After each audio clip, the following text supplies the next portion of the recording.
rumus, entah rumusnya Slovin, entah rumusnya Krecher and Morgan atau Isaac and Michael, terserah gitu ya. Mau pakai rumusnya siapa? Nah, ketika kita hitung, oh ternyata 7 orang. Nah, 7 orang ini kan kita nggak tahu nih siapa yang mau kita ambil. Yang penting angkanya 7. Gitu.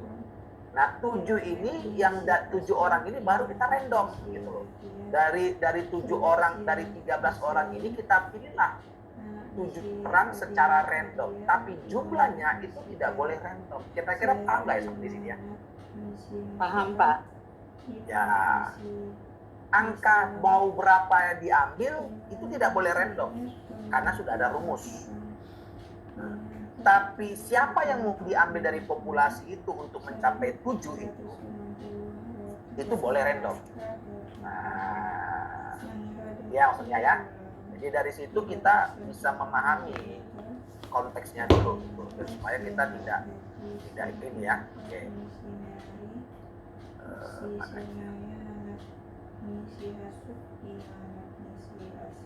Ya, saya pikir di sini aja. Jelaskan lagi soal definisi-definisi. Nah, kalau soal definisi-definisi ya Anda bisa langsung cari aja lah ya.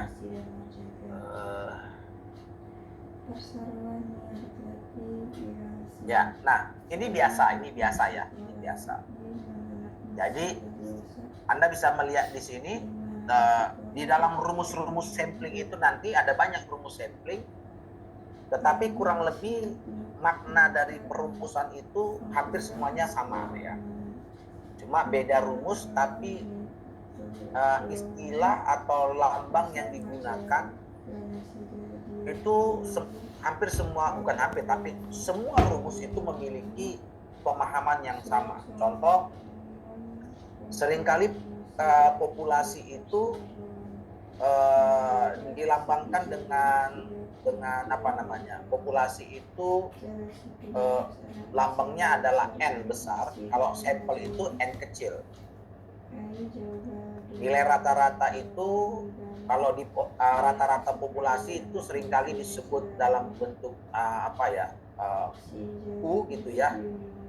Kalau di sampel X ya. Kalau di proporsi itu populasi seringkali disebut P besar, tapi kalau di sampel P kecil. Varian itu seringkali disebut sebagai Q ya, Q2, sedangkan di sampel itu S. Standar deviasi itu adalah Q biasa, sedangkan di sampel itu adalah S besar. Nah, kurang lebih saya harus memperkenalkan rumus ini, istilah rumus ini supaya kalian tahu saja, cukup tahu saja, ya. Karena pada akhirnya rumus ini nggak kita pakai, ya, paham ya? Nggak kita pakai. Kenapa nggak kita pakai? Karena sudah ada tabelnya. Karena sudah ada tabel gitu, sudah ada tabel. Nanti kalian cari aja tabel sampling Slovin, tabel samplingnya Krecher, and Morgan, tabel sampelnya Isaac and Michael, itu sudah ada tabelnya. Jadi nggak perlu pusing kita di situ. Dengan rumus-rumus itu nggak perlu pusing. Dan kalau Anda nanti di skripsi, di pengujian gitu kan, dosen tidak akan pernah memperkenalkan rumus tersebut gitu. Karena di dalam skripsi kita sudah jelaskan gitu. Walaupun kita ada tuliskan rumus daripada sampling yang ada, pengambilan sampel yang ada, situ nanti ada kata kuncinya. Saat ini penulis menggunakan tabel untuk mewakili rumus tersebut. Nah, seringkali begitu ya. Nah, ini saya nggak akan perlu menjelaskan lebih lanjut.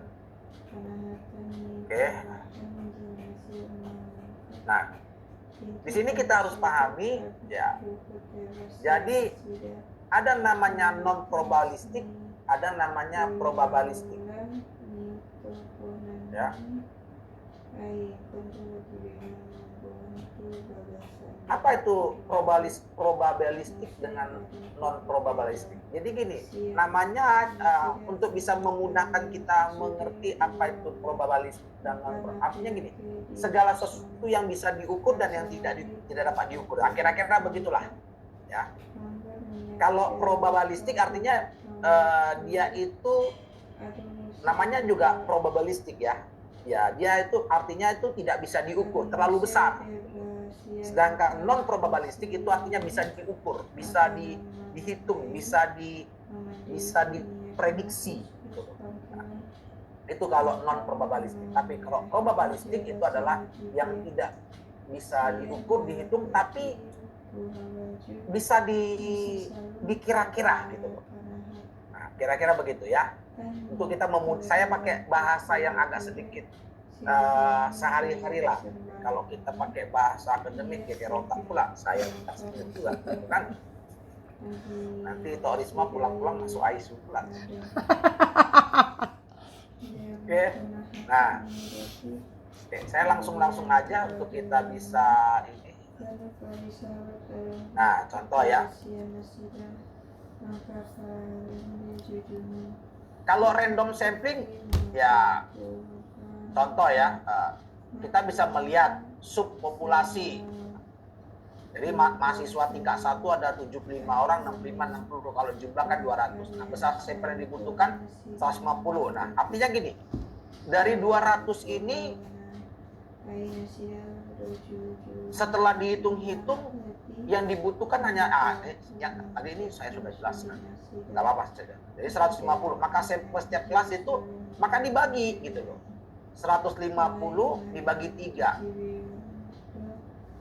Jadi menurut perhitungan sampel mungkin yang diambil 150 dari 200 ya. Tetapi kita harus ketika ini dibagikan menjadi 3 ya harus rata. Kita nggak bisa bilang oh lebih banyak mahasiswa tingkat 1 dengan nggak bisa, nggak boleh. Maka sampel setiap kelas adalah 150 bagi 3 dipilih secara simpel random. Tapi dari 50 ini siapa yang mau kita ambil? Dari 75 orang ini, ya random aja. Tadi yang saya katakan tadi gitu. Dari 13 orang mau kita ambil 7, ya random. Tapi untuk memilih 7 atau lebih besar dari 7 atau lebih kecil dari 7 harus menggunakan rumus. Kira-kira bisa dipahami ya. Gitu. Jadi dari situ dulu kita perhatikan gitu. Ya, dari situ yang harus kita pahami gitu. Kenapa harus ada begitu? Oke? Ya, saya lebih ke bentar ya. Kita langsung ke table aja, beberapa table yang ada.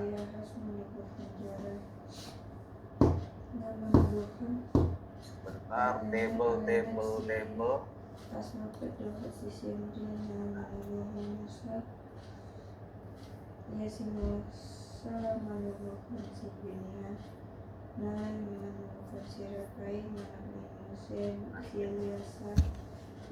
Pak, boleh tanya, Pak?